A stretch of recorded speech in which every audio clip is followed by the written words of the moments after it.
Hai sahabat tani dimanapun kalian berada, pada kesempatan kali ini saya Niki Asmaul Sumakorib dari PPB 1B akan menjelaskan tentang analisis kelayakan ekonomi dan finansial. Analisis kelayakan ekonomi secara garis besar yaitu pendapatan harus lebih besar daripada pengeluaran. Analisis kelayakan finansial menurut Abu Bakar Iskandar 1997 menyatakan bahwa biaya dari proyek ini terdiri atas biaya pembangunan, biaya tanah dan ganti rugi, serta biaya operasi dan maintenance.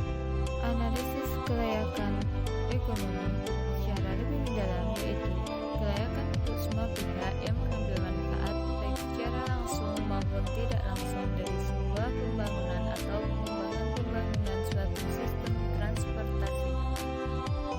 Penghitungan manfaat dari pembangunan dan pengembangan merupakan faktor yang sangat penting dan akan menentukan apakah rencana pembangunan dan pengembangan ini akan dilakukan atau tidak. Pada analisis kelayakan finansial dikembangkan skenario pemeriksaan kelayakan sesuai dengan rencana pengembangan skenario yang telah ditentukan sebelumnya.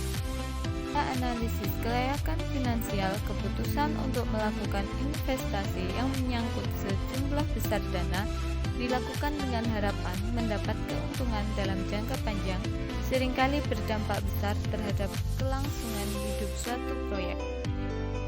Berikut ini beberapa nilai yang bisa digunakan sebagai parameter dalam menentukan kriteria penerimaan terhadap suatu investasi sehingga dapat diketahui layak atau tidaknya suatu proyek.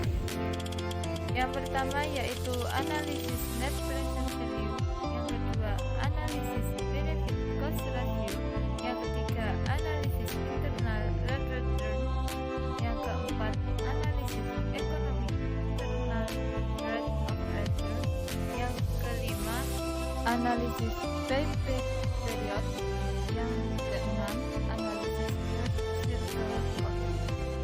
Analisis net present value atau sering disingkat dengan NPV adalah selisih antara nilai sekarang dari arus kas yang masuk dengan nilai sekarang dari arus kas yang keluar pada periode tertentu. NPV biasa digunakan untuk alokasi modal untuk menganalisa keuntungan dalam sebuah proyek yang akan dilaksanakan.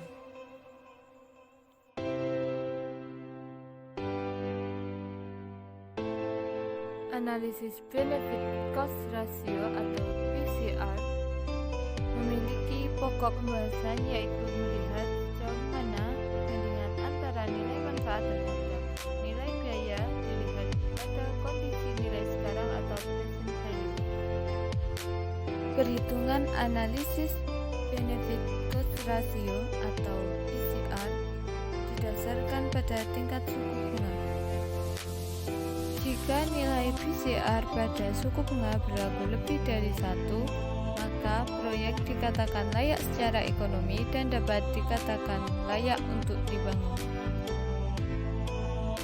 Berikut merupakan persamaan dari PCR.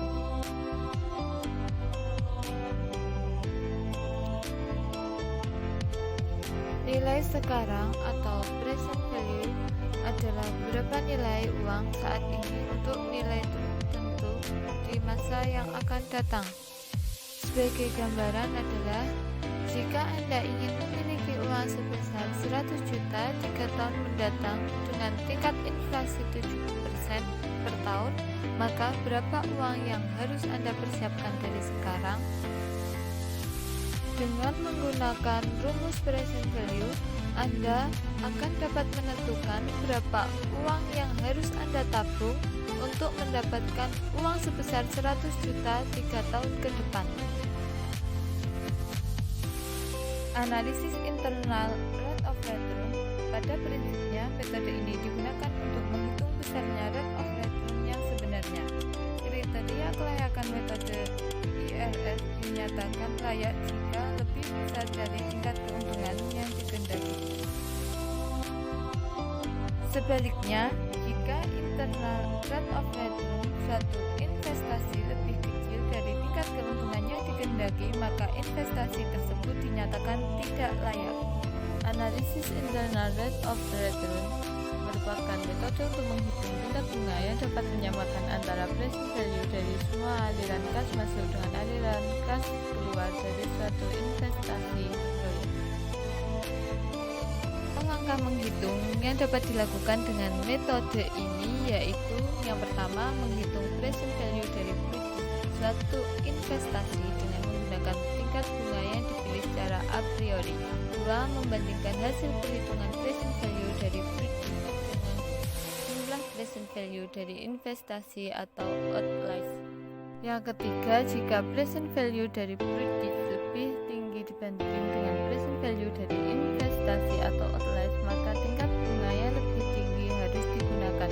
Sebaliknya, jika present value dari lebih kecil dari present value dari outlays-nya, maka tingkat bunga yang lebih rendah harus digunakan.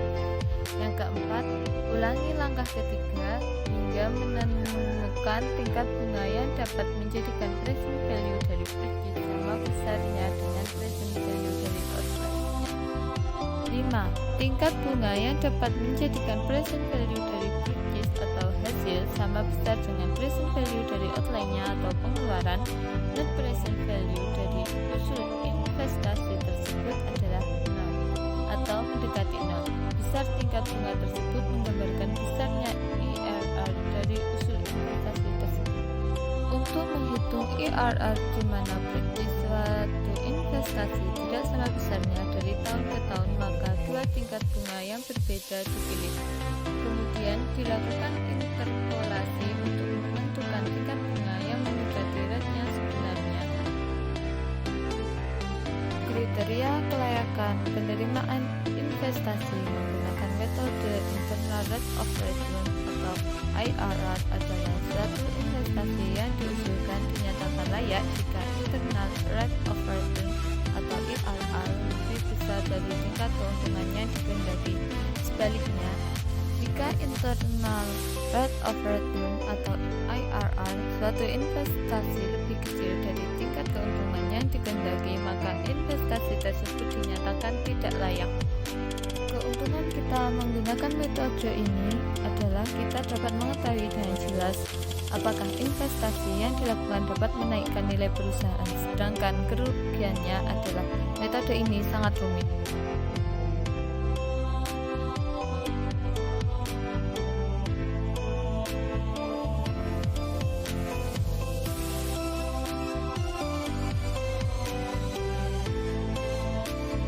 Analisis ekonomi internal rate of return merupakan tingkat pengembalian berdasarkan pada penentuan nilai tingkat bunga atau diskon, di mana semua keuntungan masa depan yang dinilai sekarang dengan diskon rate tertentu adalah sama dengan biaya kapital atau present value dari total biaya. Berdasarkan penerapan metode ini, maka proyek dinyatakan layak atau tidak layak ditentukan sebagaimana berikut.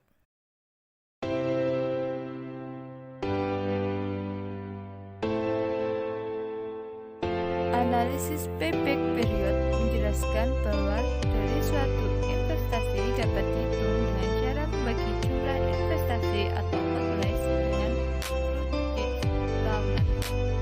Payback period merupakan metode yang digunakan untuk menghitung lama periode yang diperlukan untuk mengembalikan uang yang telah diinvestasikan dari aliran kas masuk atau proyek tahunan yang dihasilkan oleh proyek investasi tersebut.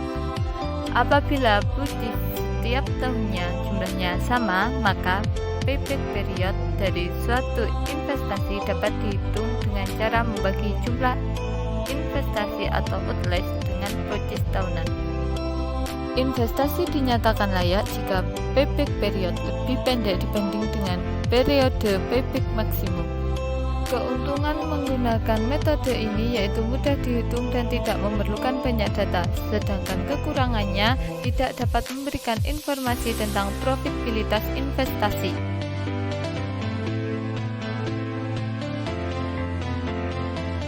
Analisis secara garis besar tujuan untuk melihat alternatif investasi yang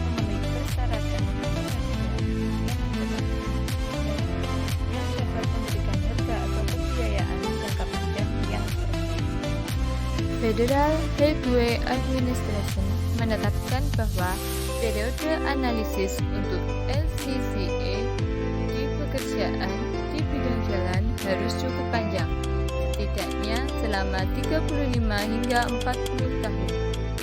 Dengan menetapkan periode analisis yang cukup panjang, maka akan lebih banyak alternatif investasi yang bisa digunakan di dalam analisis LCCA. Di dalam periode analisis ini mencakup semua pekerjaan, mulai dari pekerjaan pembangunan, pemeliharaan, peningkatan, dan sampai dengan pekerjaan rekonstruksi atau pada saat kondisi akhir dari perkerasan jalan.